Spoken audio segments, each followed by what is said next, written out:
You know, I click on some of these videos of, some guy walking around in sunglasses, putting up statistics and making, conclusions based on not enough data. And they get like 145,000 views in like a week. So I figured, hey, let me walk around with my sunglasses on and pontificate like them. So is the real estate market in trouble in Florida? Well, it definitely needs a bit of a correction, especially in some markets in the state. But will that correction happen, and how much, to what degree? Experts disagree. Now, one reason no one can predict what will happen in Florida is that the markets here are hyper-local.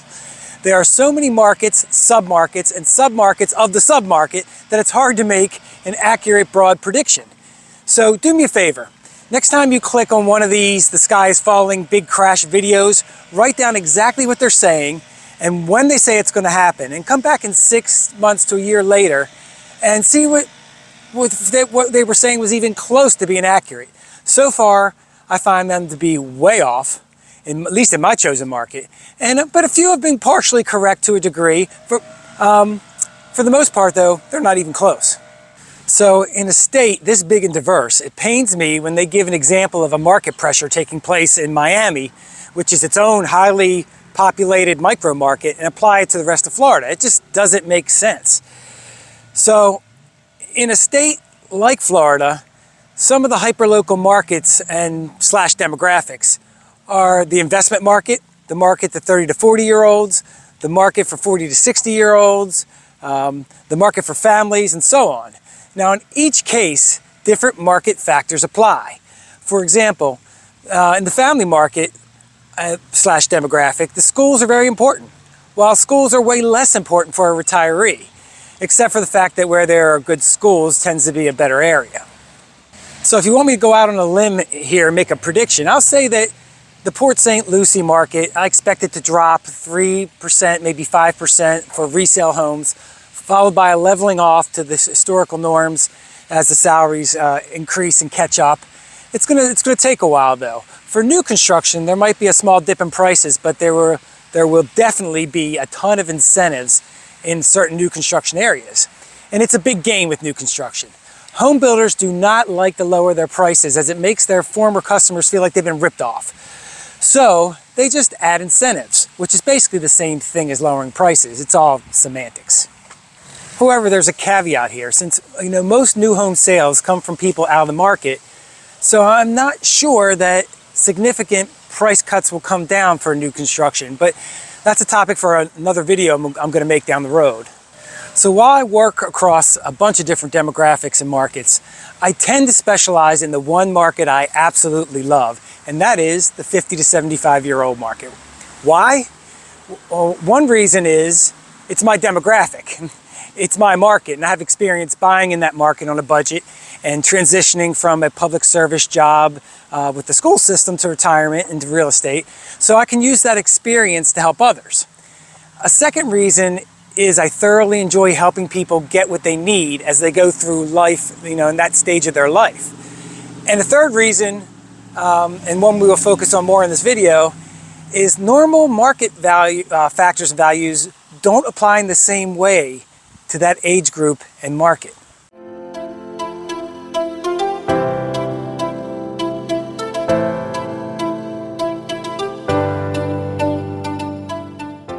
Hey, I'm Steve Kimos, a local realtor here in beautiful Port St Lucie, Florida. And so why do I love the 50 to 75 year old market? The retirees or soon to be retirees? Well, because they generally get what they want. And as I said, normal market pressures don't carry the same weight for them as other demographics and markets. In fact, some of them will say to hell with the market factors altogether. And let me show you what I mean. Now, I need to preface this by saying that market factors and pressures do matter to retirees and soon to be retirees, but not to the same extent as an investor or the younger demographics that are going to move up and change jobs and go from place to place.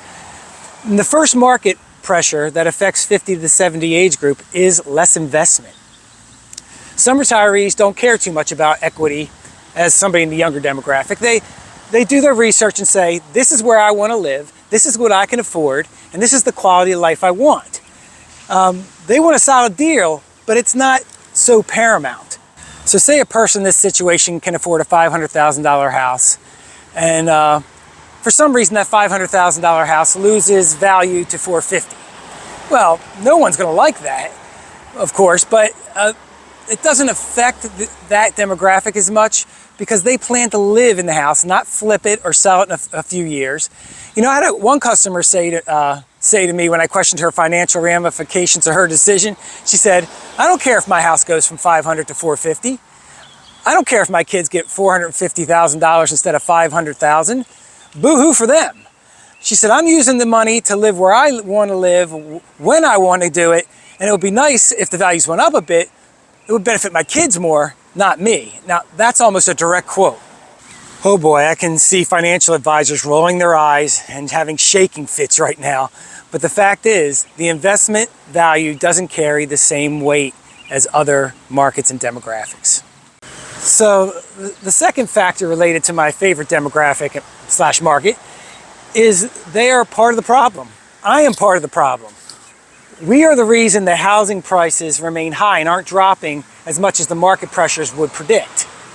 So the fact that most of my customers don't originate in this market, so consequently, whenever a person moves from a more expensive market to a less expensive market, they benefit, while others in the same that are buying and selling in the same market really don't see that.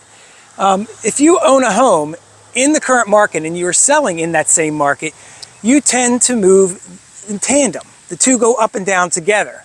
That's one of the big reasons the doomsayers are wrong. They apply normal market pressures to a market subset that it doesn't connect to. Many of the buyers are from out of market, and that needs to be taken into account when you're looking at how the market's changing. Now, when I look at most of my customers, they actually come from markets out of state or from down south in Florida, like the Miami or the Fort Lauderdale areas, or up from Orlando. Now, these folks have homes that are more expensive, that are either paid for or have a ton of equity. You know, in fact, 54.3% of buyers in West Palm Beach and the Treasure Coast paid for their home in cash or took small supplemental loans. Now, my customers come from markets where an older 2,000 square foot home would cost $580,000 to $700,000 to a newer house of the same size that would cost $450,000 to $520,000 in Port St Lucie. And they feel like this is a bargain. Many end up putting $70,000 to $100,000 in their pocket after paying out all their fees. Their attitude is they need to use the money, lose it, pass it on because they can't take it with them. So another market pressure that doesn't have the same weight is income and expenses. Job opportunities and continuing to build a nest egg are somewhat in the past. They're basically done with that.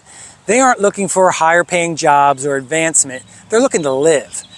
However, some are still working and some are still working from home. My one client is making a Washington, D.C. salary while living in the low expense Florida market. She really is making out. Now, she puts a ton of money in her pocket each year by not paying state income taxes. So in case you're wondering, the courts have ruled that you can only be taxed in the state where you live, regardless of the state where your company or office is located. Now, there are some exceptions due to reciprocity agreements, but that is overwhelmingly the case. When I moved here from Maryland, I ended up essentially getting a $4,000 a year raise just because I don't get money taken out of my pension. Now, expenses to a large part of this market are also relative. Many come from states with higher cost of living, so Florida seems like an absolute bargain. One customer from San Diego was going to cut his property taxes by like 70%. You know, gas was half the price here. Groceries were cheaper here for him in Florida. Now for me, I found that prices in Florida were pretty similar to where I was in Maryland, but car insurance was $200 a year more and property taxes were $2,000 a year more. But that's tempered by the fact that I picked up $4,000 by not paying state taxes on my pension. So in the end, I was still on the plus side. So next comes environmental market factors like weather and disasters. Retirees want to live where they want to live in the weather they want. And the doomsayers are saying, well, Florida isn't the bargain it used to be. And they're correct. It's not. People can move to Boise, Idaho. They can move to inland Florida. They can move to Little Rock, Arkansas. They can move to Emporia, Kansas, or Anchorage, Alaska. I mean, you get the point. Of course there are cheaper places to live with lower cost of living, but do you want to live in those places? When U.S. News and World Report puts out their annual 50 best places to retire, I immediately cross out like 25 of them. Now, yes, there are hurricanes, but the statistics show that once you're away from the coast, not in the flood zone and in newer construction, a natural disaster that could affect your home becomes more and more unlikely. The proof of this is that you can get insurance here in the market where I work for a 2,000 square foot house for $1,600 to $2,000 a year. Now, believe me, the insurance companies would charge much more if a disaster was more likely. Now, I want to state here that retirees are not stupid. We can do the basic math and the money coming in and the money going out, and we know if we can either afford the area where we want to live with a ton of social activities, a close approximation to the beach, a great climate, or not. I have many customers that they're cutting it close. And then we have to find ways to reduce expenses and to make it more financially comfortable for them. And sometimes it works, sometimes it doesn't. If not, then we need to wait a bit. We have no choice. Or maybe we need to downsize more to a smaller house, or maybe go to a villa. I don't want people to make too many compromises where they end up living where they really don't want to be. And in the end, I don't need the money, I don't need the sale. So, especially if people are going to be stressed and not happy in the long run.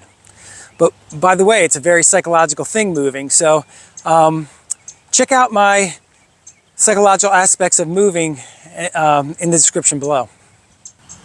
Lastly, speaking of waiting, I want to say what I've said in other videos.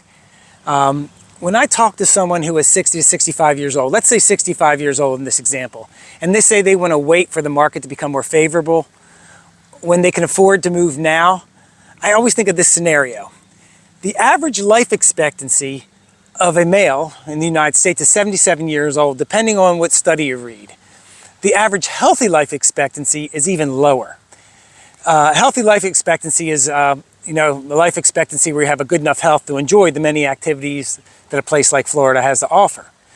So if you are 65 years old and you want to wait 3 to 5 years for the market to become more favorable, let's say 5 years, that means you're wasting a large percentage of your remaining life. 5 years when you are 65 years old, it's 41% of your remaining life expectancy. Continuing to live in the cold or somewhere you don't want to be, or waiting to get a house that's 20 grand cheaper, are you really going to miss that 20 grand in the future? You might. Just doesn't make sense. Time is limited. We tend to think at our age that we have more time than we actually do. Depressing, I know, but if you can do the move sooner rather than later, it's better off. Plus, it's easier to make the change and have more social development when you are younger versus older. And the physical move in itself is easier when you're younger. Now, much of what I said here won't apply as much to some customers who are fortunate enough to be able to afford 2 or more houses in different places. But I hope they also have taken something away from this video. And even if you don't agree with what's said here, it gets you thinking in the right direction. So, I hope you found this video interesting and you got something out of it. Be sure to like and subscribe. And as always, if you have any questions or you just want to discuss this kind of stuff with me, contact me. My information's on the screen and in the description below. And I will see you in the next video. Bye.